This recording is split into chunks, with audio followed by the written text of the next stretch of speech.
In this video, you will learn about the CONCAT formula in Excel. Also, you will learn the difference between the old concatenate formula and what is better than both of these formulas. If you want to learn more formulas, you can click on the I button and you will get lot of formulas to learn. And if you are watching the video for the first time, please subscribe our channel. And if you like the video, please like and share and let us know what is your comments in the comment section below. So let's start with the CONCAT formula in Excel. So before starting the concatenate formula, so let's understand the old concatenate formula in Excel. So equal to concatenate, and you have to select the text one by one and close the bracket. So this is how we work on concatenate formula.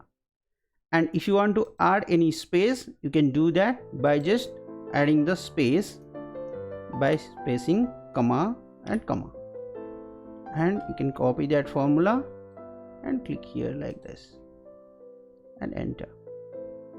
So now what is the difference between the concatenate and CONCAT formula in Excel, and we'll understand with the examples and how other formulas are better than this CONCAT and concatenate formula, and what are the other formulas available which you can simplify your CONCAT formula in Excel.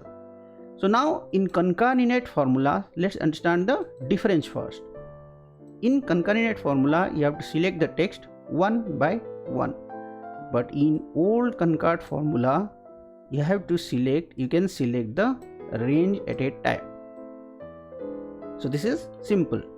And also if you want to select one by one, that also you can do. So it is the same result you will get. Similarly, if you want to add space or comma, you can do that as well. So this is the simple, where you don't have to select one by one, you can select the entire range. That is the main difference. Now you can see here in CONCAT formula, I have to type the comma or space again and again, and I have to select the cell again and again.